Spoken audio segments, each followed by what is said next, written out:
그러므로 너희가 그리스도와 함께 다시 살리심을 받았으면 위의 것을 찾으라. 거기는 그리스도께서 하나님 우편에 앉아 계시느니라. 위의 것을 생각하고 땅의 것을 생각하지 말라. 이는 너희가 죽었고 너희 생명이 그리스도와 함께 하나님 안에 감추어졌음이라. 우리 생명이신 그리스도께서 나타나실 그때에 너희도 그와 함께 영광 중에 나타나리라. 그러므로 땅에 있는 지체를 죽이라. 곧 음란과 부정과 사욕과 악한 정욕과 탐심이니 탐심은 우상 숭배니라. 이것들로 말미암아 하나님의 진노가 임하느니라. 너희도 전에 그 가운데 살 때에는 그 가운데서 행하였으나 이제는 너희가 이 모든 것을 벗어버리라. 곧 분함과 노여움과 악의와 비방과 너희 입의 부끄러운 말이라. 너희가 서로 거짓말을 하지 말라. 옛사람과 그 행위를 벗어버리고 새 사람을 입었으니 이는 자기를 창조하신 이의 형상을 따라 지식에까지 새롭게 하심을 입은 자니라. 거기에는 헬라인이나 유대인이나 할레파나 무할레파나 야만인이나 스구디아인이나 종이나 자유인이 차별이 있을 수 없나니 오직 그리스도는 만유시며 만유 안에 계시느니라. 아멘. 우리가 차례대로 말씀을 살피다가 20절에서부터 23절을 하지 않고 3장 1절로 왔는데 까닭은 20절에서 23절이 8절에서부터 19절까지의 내용을 다시 한번 반복해서 요약적으로 말하는 것이라고 여겼기 때문입니다. 8절에서부터 19절까지는 그리스도인의 삶을 살아가면서 주의해야 할 것, 경고, 세 가지 경고가 나오는데 8절에서 누가 철학과 헛된 속임수로 너희를 사로잡을까 주의하라 하신 말씀, 이것이 첫 번째 경고였고 16절에 너희를 비판하지 못하게 하라 하시는 것 두 번째 경고요. 18절은 너희를 정죄하지 못하게 하라 하는 것이 세 번째 경고였습니다. 그래서 20절에서 23절과 함께 이렇게 연관시켜서 생각을 해보면 너희를 사로잡을까 주의하라 하시는 이 말씀에서 보면 이것은 사람의 전통과 세상 초동 학문을 따른 것이다 라고 말하고 있습니다. 그러니까 사람의 전통과 세상의 초동 학문을 따르게 만들고 있다는 것이죠. 이것을 20절에서 살펴보면 너희가 세상의 초동 학문에서 그리스도와 함께 죽었거든 어찌하여 세상에 사는 것과 같이 규례에 순종하느냐라고 하는데 이 규례라는 말의 헬라어 의미가 규칙에 따르다 하는 겁니다. 여기서 이제 수동태로 되어 있어서 규칙에 따르게 한다. 세상에 사는 것과 같이 규칙에 따른다고 했으니 세상적인 규칙, 즉 세상의 규칙을 따르게 하는 것이죠. 즉 그리스도를 따름이 아니라 이 사람의 전통과 세상의 초동 학문을 따르게 한다는 점을 다시 한번 말하고 있는 것입니다. 우리가 늘상 살아가면서 우리 신앙생활이라는 것이 무언가를 우리의 생활 자체가 무언가를 따릅니다. 뭔가를 따르는 것. 여러분 이 세상에 혼자서 유일한 사람은 없단 말이죠. 다 무언가를 따라 살아가게 되어 있습니다. 제가 대학 때 만났던 우리 이제 학번은 후배지만 연세는 더 많으신 목사님이 있었는데 그분은 이제 전라도 분이셨어요. 전라도 그때만 90년대만 하더라도 좀 더 어려운 시대여서 그런지 그분한테서 들은 말이 뭐냐면 경상도는 밥맛이 너무 없어서 식당에 가서 먹을 게 없다는 거예요. 그래서 자기들은 이제 경상도 결혼식을 오게 되면 자기들끼리 뭘 해 먹는다 뭐 이런 얘기를 들었습니다. 그 전라도 음식들이 워낙 유명하죠. 자기 입맛과 또 다릅니다.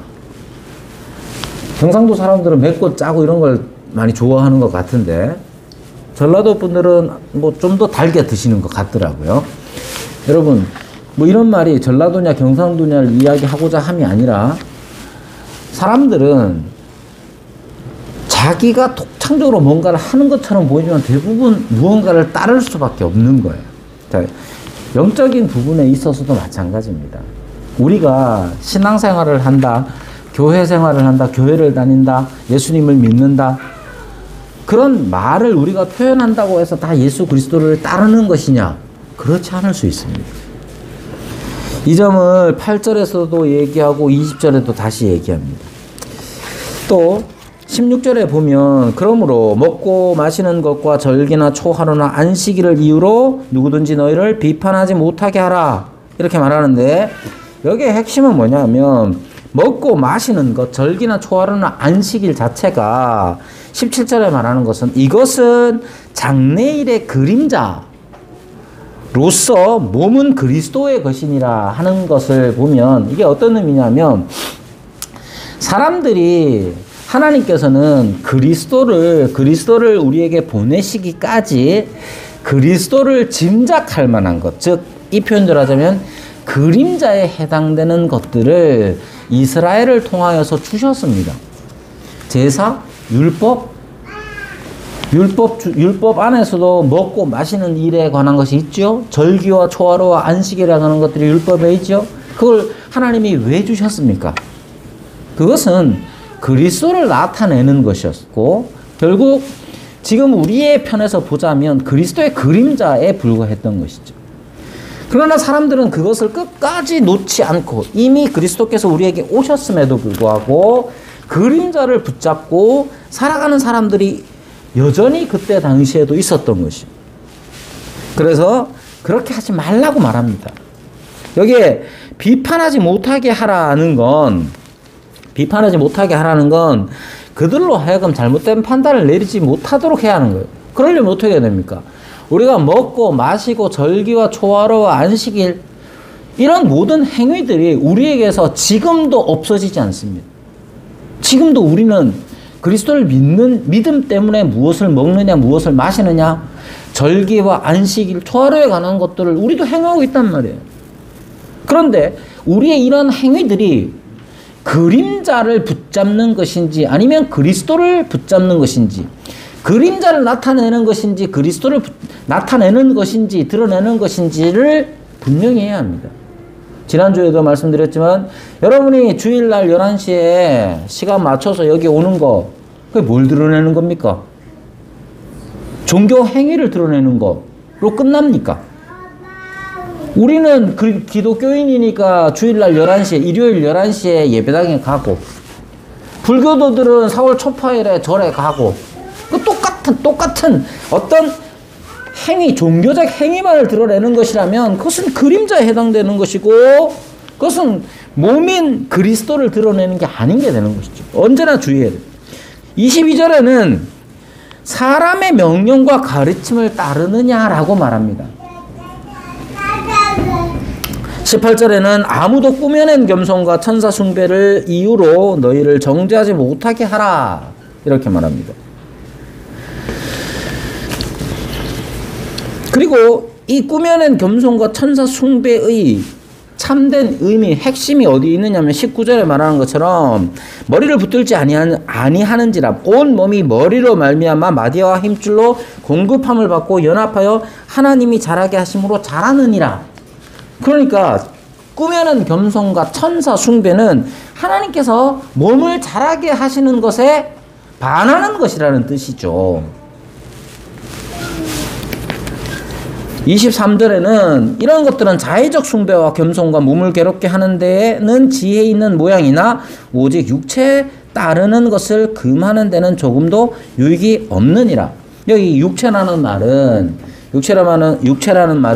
계속해서 골로새서에서 반복적으로 나오는 내용 중에 이 육체는 당연히 우리의 몸을 의미하느냐 몸을 의미한다기보다는 영적인 것, 위의 것과 반대되는 개념으로서 의미하는 것이죠. 그러니까 영적이라는 것은 하나님께서 그리스도로 말미암아 그리스도를 머리 삼고 그 머리로 말미암아 마디오와 힘줄로 공급함을 받아서 자라게 하는 일에 반대되는 거예요. 그것을 육체라고 표현하는 것입니다. 여러분, 이렇게 사도 바울은 반복적으로 경고하고 있습니다. 이 반복적으로 경고한다는 말, 이게 나타내는 바가 뭐냐? 물론 이러한 반복에 관한 것은 어디 다른 주석들 찾아보니까 없고 그냥 제가 보고 깨달은 거라. 예, 신학적으로 얼만큼 탄탄하냐에 대해서는 저도 자신이 없습니다만 저는 그렇게 보였습니다.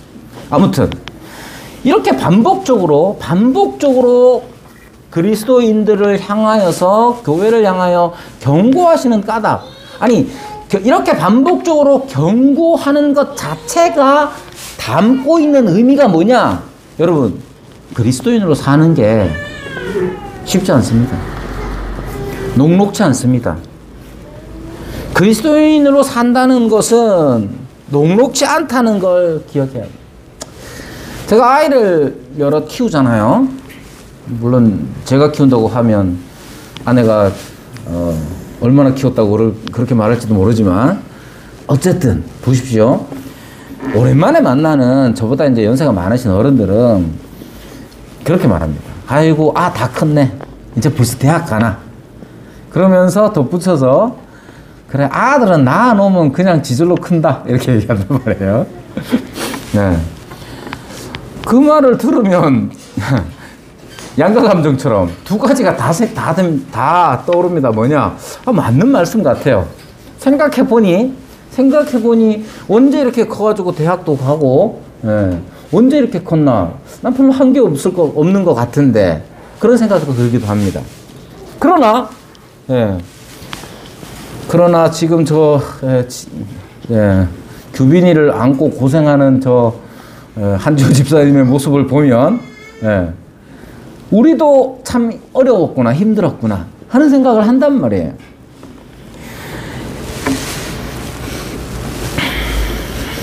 그리스도인으로 산다는 것도 비슷하지 않을까 이런 생각이 들었습니다.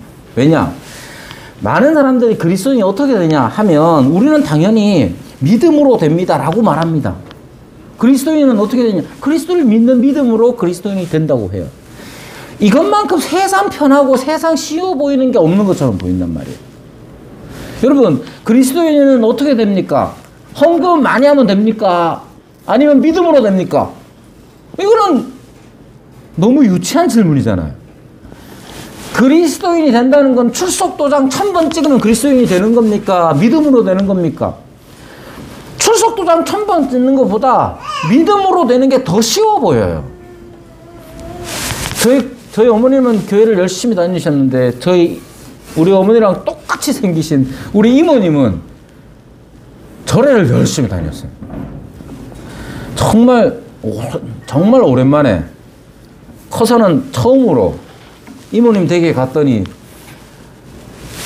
문 입구마다 뭐가 붙여져 있느냐면 몇 월 며칠 날 어디를 향하여서 몇백 번 절을 하면 뭐가 되고 이런 게 막, 여러분, 그리스도인이 되는 게 만약에 절기를 따라서 매달 초 하루에 떠오르는 해를 향하여서 100번씩 절을 하면 어떤 죄가 사하고, 여러분 그렇게 하면 그게 쉽겠습니까? 믿음으로 하는 게 쉽겠습니까?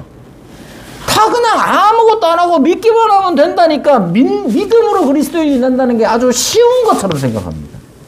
여러분, 그러면 그러한 믿음으로 그리스도인이 되면 그 다음부터는 어떻게 사느냐? 똑같이 그리스도인이 되면 믿음으로 그리스도인이 되고 그리스도인으로서 믿음으로 살아가야 하는 거예요. 이렇게 믿음으로 산다는 것, 이것 자체가 그냥 우리가 생각하는 것처럼 그냥 되는 게 아니에요. 여러분, 애 낳아놓으면 지절로 큰다. 다 키워놓고 생각해보니 그런 것 같습니다. 그러나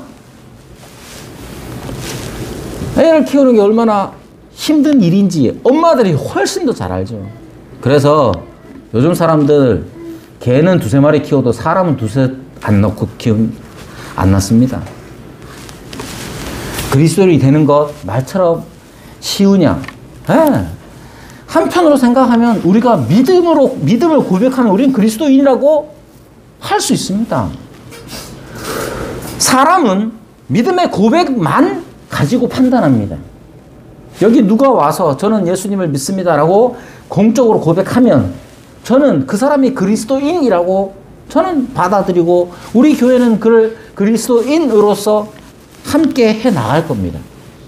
그러나 그것으로 끝나는 게 아니라 믿음으로 그리스도인이 되었으면 또한 그리스도인으로서 믿음으로 살아가야 하는 것이에요. 그리스도인으로서 믿음으로 산다는 게 녹록지가 않다는 말입니다.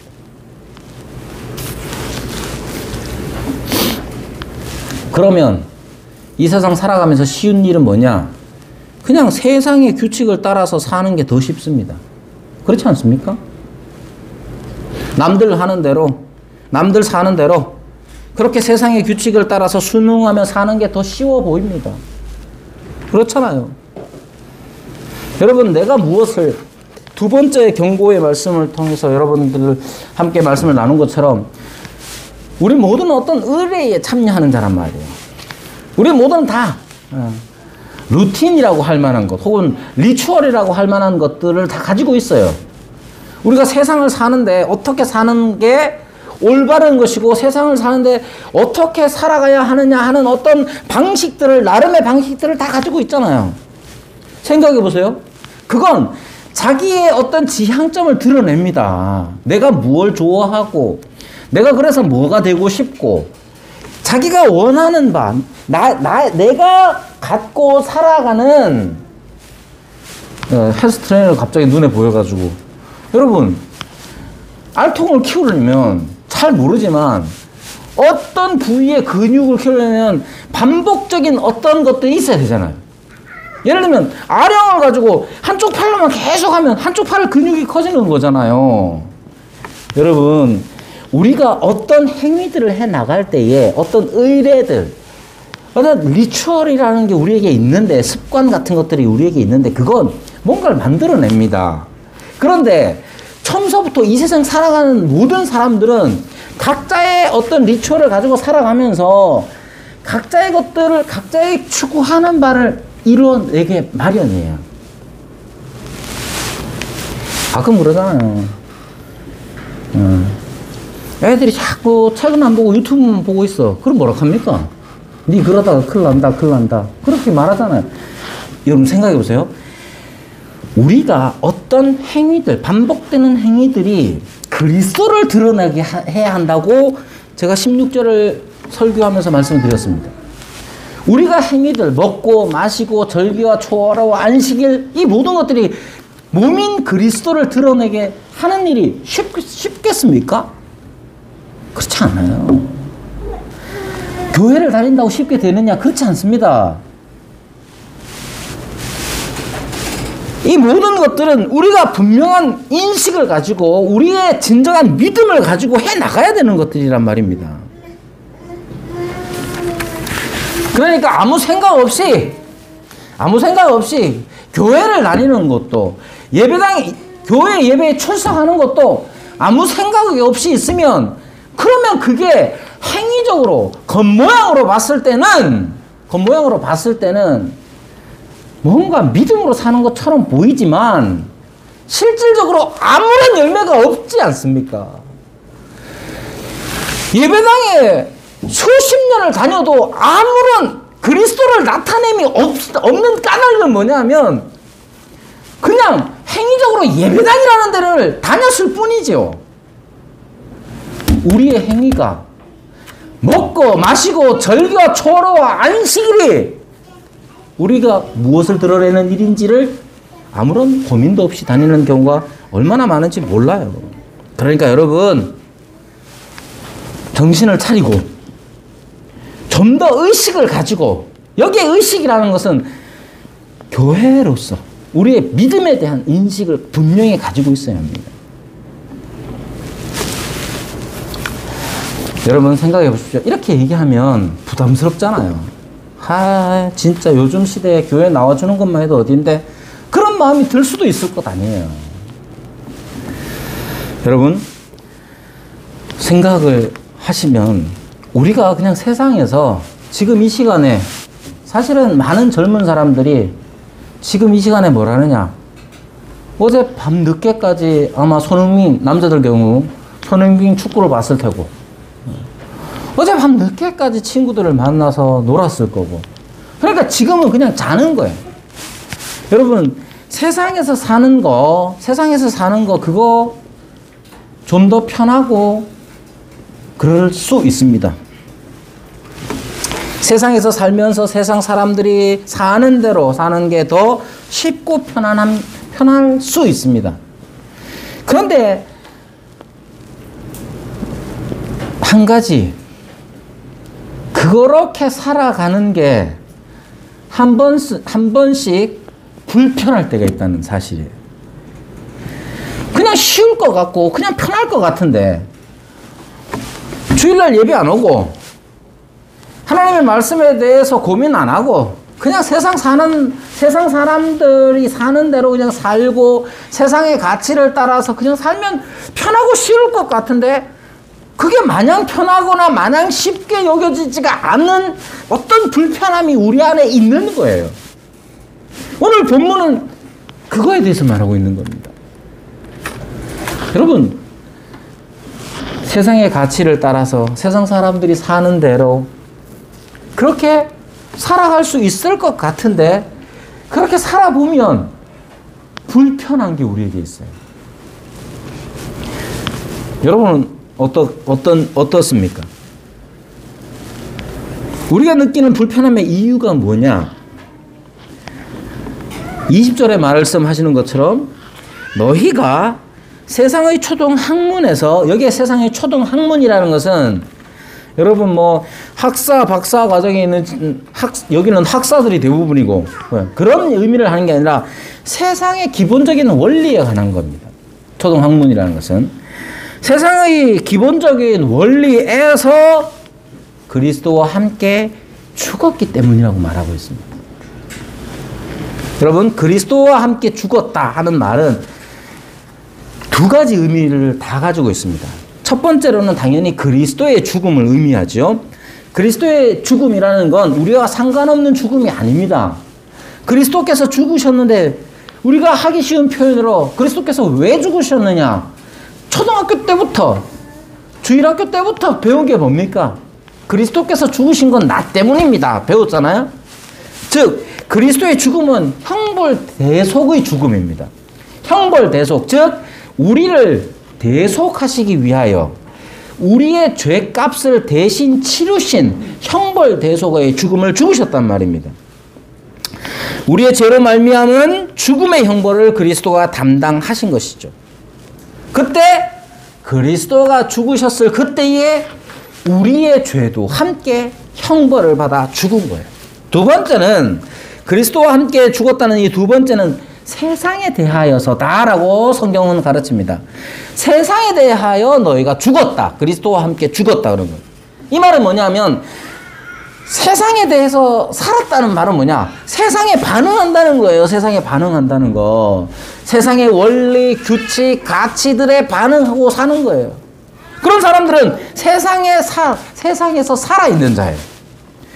세상에서 죽었다. 그리스도와 함께 너희가 죽었다. 그것이 세상에 대하여 죽은 것이다 라고 말하는 것은 세상의 원리, 세상의 규칙, 세상의 가치가 우리에게 더 이상 통용되지 않는다는 거예요.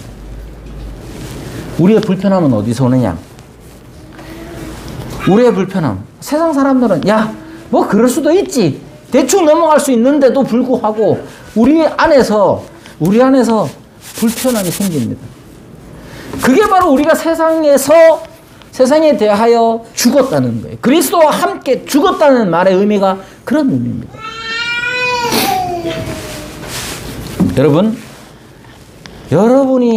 여러분의 신앙의 여정, 이때까지의 생각들을 한번 해보십시오.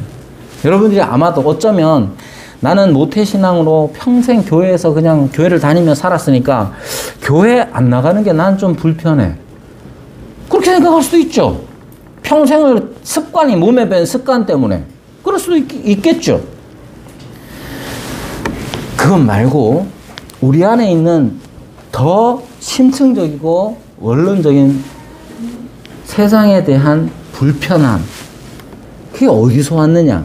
성경은 우리가 그리스도와 함께 죽었기 때문이라고 말하고 있습니다. 그래서 3장은 그러므로라는 말로 시작합니다. 우리는 세상에 대하여 죽은 자입니다. 그리스도와 함께 죽은 자입니다.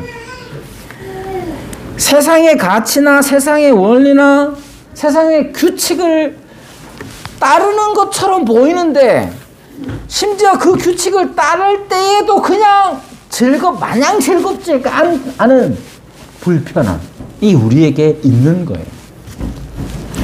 그럼 우리는 어떻게 해야 되겠습니까? 불편함을 짓누르고 살아라고 하지 않고 바울은 그렇기 때문에 그러므로 위의 것을 찾으라고 말합니다. 여기서 위의 것을 찾는데 위의 것을 찾는다는 것은 어떻게 가능하냐 하면 그냥 죽고 끝나면 되는 게 아니란 말이에요. 그리스도와 함께 너희가 죽었다. 만약에 죽은 걸로 끝난다면 위의 것을 찾을 수가 없는 거예요. 십자가는 분명히 우리가 받아야 할 형벌을 받으신 것이요 세상에 대하여 죽음인데 세상에서 죽어버려서 세상에는 세상적인 가치들은 아무 반응이 없고 그냥 끝나는 게 아니라 다시 성경은 말하기를 그리스도와 함께 다시 살리심을 받았다라고 말합니다. 우리의 믿음이 바로 여기에 있는 거예요. 그리스도께서 우리를 위하여 죽으셨죠? 우리는 그리스도와 함께 죽었습니다. 우리의 형벌, 우리의 죄로 말미암아 받아야 할 모든 형벌은 이제 다 그리스도께서 담당하셨고 세상에 대하여 우리는 그리스도와 함께 죽은 자가 되었습니다. 이제 세상에 대하여 죽었다면 이제 하늘에 대하여 하나님에 대하여 산 자로 다시 살리심을 받은 거예요. 우리의 믿음은 이것까지 포함하는 겁니다. 땅에서 죽은 것으로 끝나는 게 아니라 하늘을 향하여 다시 살리심을 받은 자로서 우리의 믿음이 발휘되는 거예요. 그래서 사도 바울은 그리스도와 함께 다시 살리심을 받았으면 위의 것을 찾으라고 말합니다. 여기에 찾으라 하는 말, 이 헬라어로 제테오라는 말인데 영어 번역은 seek이나 이런 걸로 번역을 하고 있습니다. 여기에 제테오라는 말의 뜻은 찾다, 구하다 하는 뜻인데 어떤 사람이나 물건을 찾는다는 의미로 당연히 쓰이는데 어디 있는지 알아내는데 어려움을 겪으며 찾다 하는 의미가 포함되어 있습니다. 그러니까 가끔 이제 남자아이들, 사춘기 남자아이들의 특징이라고 그러더라고요. 뭐 좀 가져와 그러면 어디요? 그런데요. 뭐 밑에 있잖아. 어디요? 이렇게 묻는데요. 우리 집에서 늘상 경험하는 일인데 어디요? 아마 하민이도 이제 뭐 가져와 그러면 어디요? 그거 있잖아. 어디요? 저기 책상 밑에 거기 어디요? 네. 늘상 있을 법한 일이고 그럴 거예요. 여기에 찾다는 말은 그 정도가 아니에요. 찾는데 진짜로 어려움을 겪는 거예요. 이거 도대체 어디 있지? 그 정도의 의미를 가지고 있는 겁니다. 그러니까 머리만 들면 보이는 것 그런 정도가 아니란 말이에요. 어렵지만 찾는 것, 애쓰는 것을 그런 의미를 가지고 있는 거예요. 그럼 뭘 그렇게 찾아야 되냐? 위의 것을 찾으라고 말합니다. 위의 것. 위의 것이라고 해도 마찬가지로 다시 말하면 고개만 들어봐. 그 위에 있잖아. 그 정도로 찾는 게 아니에요. 그리고 여기에 위의 것이라고 말하는 이 번역된 말은 헬라어로 아노라는 것인데 이제 영어로는 이제 above입니다. above. 그러니까 위의 것이라는 건 그냥 우리가 눈을 들어서 이렇게 그 정도의 의미를 하는 게 아니라 땅의 것, 육체, 땅과 비교되는 의미를 가지고 있는 거죠. 그러면 땅과 비교되는 게 무엇이냐 하면 바로 위의 것인데 그것은 사도 바울은 뭐라고 말하냐? 거기는 그리스도께서 하나님 우편에 앉아 계시느니라고 말합니다. 우리가 찾고 찾아야 하는 것이 뭐냐 하면 위의 것이 무엇이냐면 그리스도께서 하나님 우편에 앉아 계신다는 거예요. 그리스도에 관한 것이죠. 그 위의 것을 찾는다는 것은 그냥 좀 더 의미 있는 일을 하자. 뭐 그런 그 정도가 아니라 참으로 그리스도적인 것에 관한 겁니다. 여러분, 그리스도인들도 이 위의 것을 찾으라는 말의 의미를 위라는 것을 좀 더 의미 있는 것라고 생각할 때가 많습니다. 여러분, 의미 있는 게 뭡니까? 남을 돕는 거죠? 예. 그리스도인으로 그래서 남을 도와야 한다는 식으로 생각합니다.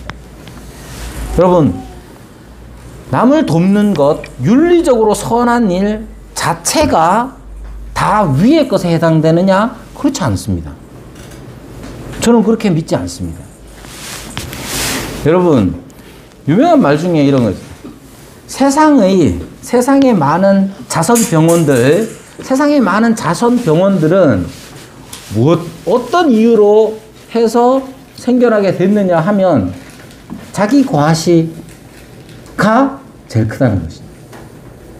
내가 어떤 사람이냐 하면 내가 자선병원에 이렇게 기부한 사람이야. 여러분, 의미 있는 일이라는 게, 좋은 일이라는 게 반드시 이 골로새서 3장 1절에서 말하는 것을 나타내는 건 아닙니다. 특히 그리스도인으로서 앞에서 말하는 것처럼 꾸며낸 겸손을 가장 할 수도 있습니다. 내가 어떤 사람이냐를 그럴싸하게 드러내기 위해서 좋은 일, 윤리적인 일, 의미 있는 일, 남들이 안 하는 일 할 수 있잖아요. 그래서 그런 걸 가지고 위의 것을 찾는다고 말하지 않습니다. 특히 그리스도인들에게는. 그런 꾸며진 겸손으로 이 세상은 많이 돌아갑니다. 그러나 우리 그리스도인들에게는 그것이 꾸며낸 겸손에 해당되는 것입니다. 그러므로 우리가 첫 번째 위의 것을 찾는다고 했을 때에 우리의 초점은 그리스도께 맞춰져야 하는 겁니다. 자, 위의 것을 찾는다는 것의 첫 번째는 그리스도께서 하나님 우편에 계시느니라 하는 거예요. 여러분, 우리는 하나님이 어떤 분이신지 우리는 다 압니다. 하나님이 어떤 분이시냐? 전지전능하신 분. 여러분이 말할 수 있는 그 모든 것들이 다 하나님이십니다. 그러면 그리스도께서 하나님의 우편, 하나님 우편에 계신다는 것. 우편이라는 말의 뜻은 뭐냐? 당연히 오른쪽이라는 건데, 여러분, 하나님의 오른쪽이 어딥니까? 하나님은 육체가 없으세요. 하나님은 영이시잖아요. 하나님은 그래서 오른쪽, 왼쪽이 있는 분이 아니에요. 여러분, 오른손 드세요. 그럼 다 제가 보기엔 다 왼손 들 거 아니에요. 그렇잖아요. 여러분, 하나님은 육체가 아니시기 때문에 오른쪽, 왼쪽이 없습니다. 그러면 여기에 우편이라는 말의 뜻은 뭐냐? 이것은 당연히 비유로 능력이나 특별한 권한을 가진 위치를 의미합니다. 그러니까 예수께서, 그리스도께서 하나님 우편에 계신다는 말씀은 하나님, 능력이신 그분의 능력이라는 거예요. 그리스도께서 십자가에서 죽으셨고 승천하셨습니다. 이제 우리의 눈에 보이지 않는 그런 영광의 상태로 올라가셨습니다. 그럼 그리스도께서는 없습니까? 그리스도께서는 없습니까? 저 하늘에 올라가시고 지금 여기에 우리와 함께 하시지 않습니까? 위의 것을 찾는 첫 번째는 그리스도께서 하나님 우편에 계신다는 사실을 우리가 선명하게 믿어야 합니다. 선명하게 믿어야 합니다. 근데도 우리의 모든 신앙생활에 있어서 그리스도가 하나님 우편에 계시다는 사실이 무시되는 때가 얼마나 많은지 몰라요.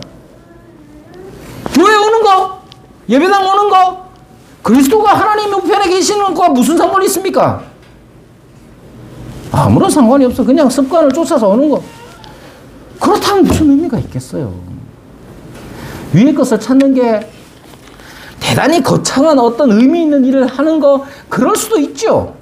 그러나 그리스도께서 권능의 자리에 앉아 계셔서 우리를 그 권능으로 다스리시고 함께 하신다는 사실이 빠진 채로 의미 있는 일이라는 건 꿈에는 겸손에 가깝습니다.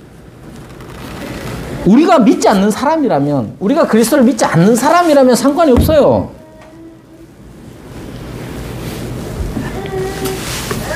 그래서 위의 것을 찾는다고 했을 때 우리는 그리스도를 찾아야 됩니다. 위의 것을 찾는다는 것은 기도 많이 해라, 믿음으로 믿음을 가져라, 이런 상투적인 표현이 아니라 아주 실질적으로 그리스도께서 권능으로서 지금도 우리와 함께 계시다는 사실을 실질적으로 믿어야 하는 거예요. 그래서 우리의 모든 행위들, 먹고 마시고 절기와 초하루와 안식일에 관한 이 모든 일에도 그리스도께서 그 권능으로 우리와 함께 계시다는 사실을 믿는 자가 돼야 되고, 믿는 자라는 건 그거 그대로 해야 됩니다. 여러분, 애들 키워보면 여럿 있잖아요. 엄마 아빠 있을 때 없을 때가 똑같겠습니까? 달라요. 막내는 엄마 아빠를 이용해서 자기의 소유의 목적을 달성하고자 애씁니다.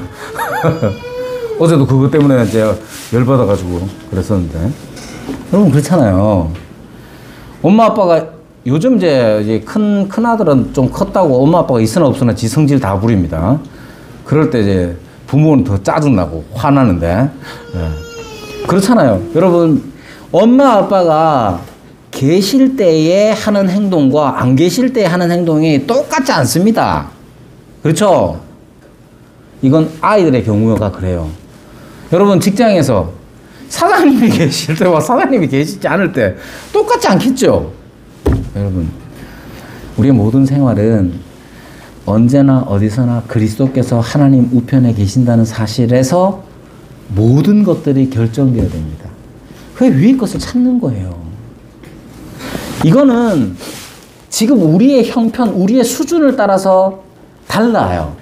예를 들면 우리 교회가 위의 것을 찾는다는 것은 그리스도께서 하나님 우편에 계셔서 그리스도께서 지금도 우리를 다스리고 계신다는 사실을 믿고 거기에 합당한 행동들을 하는 거겠죠. 그죠? 그러면 그 구체적인 행동에 있어서 예를 들면 위의 것을 찾는 거니까 믿음을 가지고 만약에 5천만 원씩 다 헌금하기, 이렇게 나가는 건 지금 우리의 형편과 어울리지 않아요. 무조건 높은 거, 많은 거. 여러분, 지금 우리의 상태에 따라 다르단 말이에요. 지금 저 규빈이가 저렇게 떠드는데도 제가 아무 말도 안 하잖아요. 생각해보세요. 미나가 만약에 지금 저러고 있다. 똑같은 짓, 그러고 그러고 있다면 어떻게 되겠어요? 그러니까 위의 것을 찾는 일도 그리스도께서 하나님 우편에 계신다. 그것의 실체적인 의미도 모든 사람, 모든 교회를 획일적으로 적용시키지 않는 거예요. 우리의 수준, 우리의 상태를 따라서 하나님의 다스리심에 순종해 나갈 수가 있는 거란 말입니다. 여러분, 우리 교회가 위의 것을 찾으라. 위의 것을 찾는 건 뭐겠습니까? 그리스도께서 지금 우리를 권능으로 보살피시고 우리와 함께 하시고 우리를 다스리셔서 하나님이 잘하게 하신다는 것을 우리가 경험하는 거예요. 우리가 그것을 선택해 나가는 거란 말입니다. 근데 우리 교회는 이렇게 하는데 저 교회는 저렇게 하고 그럴 수 있죠. 우리 교회와 저 교회가 다르기 때문에 그런 거예요. 우리는 지금 우리의 수준에서 최선을 다해서 할 수 있는 최선을 다해서 그리스도께서 하나님 우편에 계심을 드러내고 믿음으로 순종하고 선택해 나가는 일들을 해나가는 겁니다. 그게 위의 것을 찾는 거예요. 각자에게도 다 다릅니다. 모두가 다 유복희 집사님과 같으면 교회 너무 소리가 많이 나겠죠. 그죠? 그런데 모두가 다 은서와 같다면 우리는 다 밥을 안 먹을 것 같아요. 여러분, 각자가 다 달라요. 각자가 다르고 각자의 수준이 다르고, 이 수준이라는 말은 나쁜 의미가 아닙니다. 누가 좋고 나쁘고, 중요한 건 우리가 어느 지점에 있든지 간에 그리스도께서 우리를 다스리시는 분임을 믿고 우리가 할 수 있는 최선의 믿음의 선택들을 해 나가는 것이 위의 것을 찾는 거란 말입니다. 이것 없이 그리스도께서 하나님 우편에 계신다는 이 믿음 없이 어떤 의미 있는 일이든 어떤 일이든 간에 행하는 것은 자의적 숭배와 겸손에 관한 것이 될 수 있습니다. 위의 것을 생각하고 땅의 것을 생각하지 말라는 건 여러분 여기에 땅이라는 말의 의미는 우리의 존재에 관한 것입니다. 자, 인간을 생각해 보십시오. 인간은 지금 현재 우리의 존재는 어떠냐면 우리는 원래 죄로 물든 그래서 죄에 오염된 상태에서 태어나 죄의 상태에 머물러 죄의 노예로 있었습니다. 그리스도와 함께 죽었습니다. 그래서 우리는 다시 살리심을 입었을 때에 우리는 영혼의 거듭남을 받았음에도 불구하고 육체는 여전히 죄로 물든 육체를 가지고 지금 살아가고 있는 거예요. 그래서 우리는 두 가지가 다 경험됩니다. 위의 것을 생각하는 것뿐만 아니라 땅의 것을 생각하는 일이 바로 우리 존재의 현 상태입니다. 우리는 희한하게도 지금 여기 있으면서도 하나님의 영광에 대해서도 꿈꾸고 생각하고 사모하기도 합니다. 그런데 동일한 존재인 내가 여전히 음란과 부정과 사욕과 악한 정욕과 탐심에 사로잡힐 때가 있는 거예요. 그게 지금 여기, 지금 이 생에서의 삶의 특징이란 말이에요. 사도 바울은 야, 너네가 믿었으면 당연히 이렇게 해야지라고 한쪽으로 몰아내지 않고 도리어 자기 본인도 오호라 나는 공고한 자로다. 이 사망의 법에서 누가 나를 건져내랴. 그렇게 탄식하는 것과 똑같습니다. 그러니까 여러분, 우리가 지금 어디에 있는지를 알아야 돼요. 우리의 영혼은 거듭났습니다만은 우리는 죄로 물든 육체를 가지고 살아가고 있습니다. 그래서 때때로 너무나 자주 세상에 휩싸여서 살아간단 말이에요. 그러나 앞서 말씀드린 대로 그리스도와 함께 죽었기 때문에 세상의 그런 가치와 세상의 방식, 즉 세상이라고 하면 여러분의 직장 생활을 말하는 게 아닙니다. 교회도 세상이 될 수가 있어요. 어떤 면에서 세상이 될 수 있느냐? 세상이란 말은 여기에 땅이란 단어, 세상이라는 말은 똑같이 육체, 다 동일하게 하나님으로 드러내지 못하는 모든 상태가 세상이요, 땅이요, 육체란 말이에요. 여러분 경험적으로 알잖아요. 교회 안에서도 세상이 펼쳐지는 거 여러분들 경험적으로 알지 않습니까? 교회 안에서도 땅이요, 육체라 불릴 만한 상태들 많이 있었던 거 알지 않습니까? 그러니까 여러분, 우리가 지금 처해 있는 게 그거예요. 그래서 우리가 그렇게 간절히 바라는 건 뭐냐? 주님께서 다시 오셔서 이 죄의 육신을 벗고 부활의 육체를 다시 입는 것. 그것을 우리가 그토록 바라는 겁니다. 여러분, 그렇기 때문에 바울은 계속해서 말합니다. 위의 것을 생각하고 땅의 것을 생각하지 말라. 이것이 우리가 처해 있는 현실이기 때문에 그래요. 우리는 계속해서 이 둘 사이에서 오호라 나는 곤고한 자로다 라고 고백한 사도 바울과 같이 그렇게 허덕이며 살아갈 겁니다. 그러나 그 허덕인다는 것 자체가 우리에게는 우리가 하나님께서 그리스도와 함께 우리를 다시 살리셨다는 증거라는 사실을 잊지 마십시오. 세상 사람들은 세상의 원리를 따라서 하나님이 빠진 채로, 하나님이 제외된 채로 그냥 세상 원리를 따라서 살아갑니다. 그렇게 우리도 살아갈 때가 많아요. 근데 그렇게 살아갈 때마다 불편함을 느낀단 말이에요. 이렇게 사는 게 맞나? 바로 위와 땅,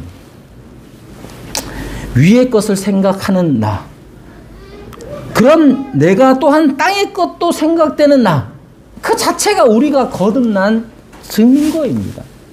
그래서 우리는 위의 것을 생각하고 땅의 것을 생각하지 않는 땅의 지체를 죽이라는 말. 여러분, 죽이라는 것 스스로 결단하는 문제란 말이에요. 살아있을 때 그렇게 하는 거예요. 살아있으니까. 여러분, 우리 교회가 어떤 교회가 되어야 되는가? 당연히 위의 것을 찾는 교회가 되겠죠? 저와 여러분의 신앙생활도 마찬가지죠. 그 의미가 무엇인지 다시 한번 생각하고 위의 것을 찾을 수 있는 존재가 되었다는 것. 그 사실을 감사히 여기며 위의 것을 찾는 저와 여러분이 되기를 바랍니다.